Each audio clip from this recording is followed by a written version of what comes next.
Free audio post-production by alphonic.com. Gather close, friends. The night is deep and the air is heavy with the kind of silence that makes the hairs on your arms stand tall.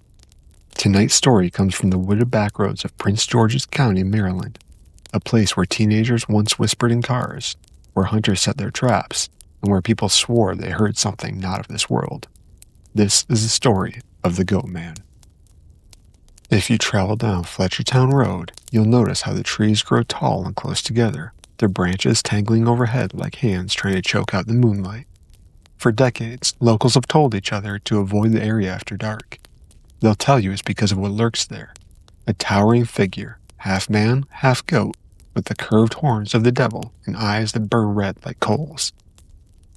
The Goatman, they say, carries an axe, rusted with age but sharp enough to split a man in two. Some stories claim he drags it along the ground as he walks, the sound of metal scraping against stone echoing throughout the night.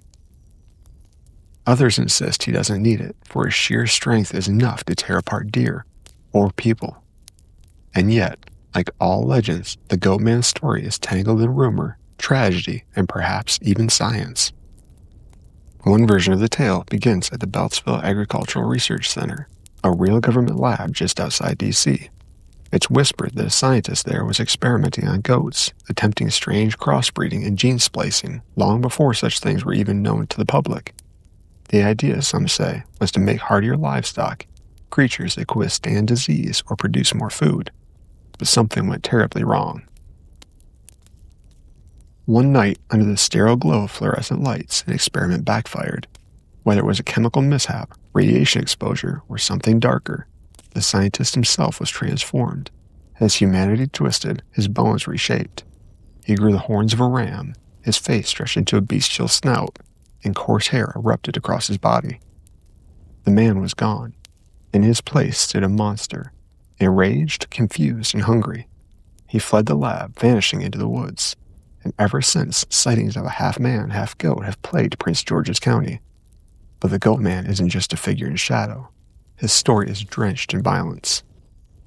In the 1950s and 60s, grisly reports circulated of dogs disappearing near Fletchertown Road. Pet owners would find their animals torn apart, their bodies left in ways too brutal for wild predators.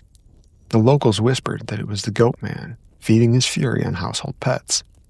One story tells of a group of teenagers parked in a car late at night, windows fogged, the kind of place young lovers go when they want privacy.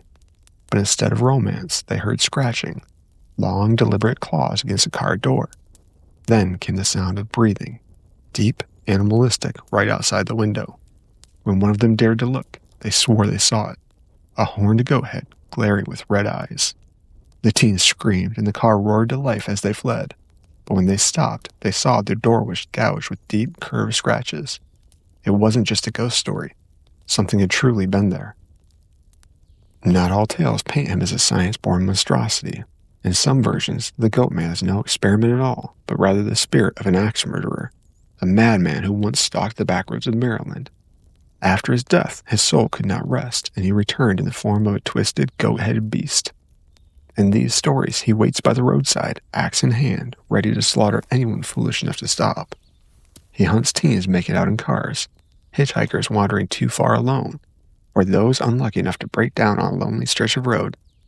One of the most chilling accounts is tied to a supposed tragedy. They say a couple once parked their car in a dark road near the woods. The boy left to relieve himself, but when he didn't return, the girl grew anxious. She waited in the car, scared to venture out as hours passed. Finally, she heard a strange scratching on the roof of her car, soft at first and then louder, like claws dragging across metal. When she finally gathered the courage to look, she saw it. Hanging upside down from a tree above the car was her boyfriend, his body mutilated, his insides torn out, and his fingernails scraping against the car roof as the wind swayed him. The Goatman, they said, had gotten him. So what is the truth? Some historians believe the Goatman legend is simply an extension of American folklore, a regional spin on the classic Hookman or Lover's Lane killer. But in Maryland, the Goatman took on a life of his own, horned, cloven-hooved, and merciless. The proximity of Beltsville Agricultural Research Center gave locals a perfect backdrop to weave in science-gone-wrong explanations. and the brutal death of pets in the area only fanned the flames. Yet, even with no evidence, the sightings still continue. Drivers report seeing a tall, shaggy creature dart across the road. Hikers claim to hear bleating, like a goat but far deeper and more guttural in the middle of the night. And some even insist they found hoofprints too large for any natural animal. Whether he's a cryptid, a spirit, or a monster born of human imagination, the Goatman refuses to die. Even today, local teens dare each other to park on Fletchertown Road at night, to call his name into the woods or to flash their headlights 3 times to summon him. Some laugh it off. Others swear they've seen the glow of red eyes watching from the tree line. And maybe that's the scariest part of all. Because when you're out there, alone with nothing but the woods and a black stretch of road, you begin to wonder, what if he is real? What if he is still waiting, axe in hand, horns scraping the branches above, and breath steaming in the night air? As we leave you here, remember, the legends of our weird world are boundless. If you've enjoyed these stories, please share, like, and subscribe to our channel for more content. Your support enables us to keep these stories alive. Until next time, stay curious, and if you happen to find yourself driving down Fletchertown Road at night, keep an eye on the tree line because the Goatman may be out there, watching and waiting for the right moment to strike. Free audio post-production by alphonic.com.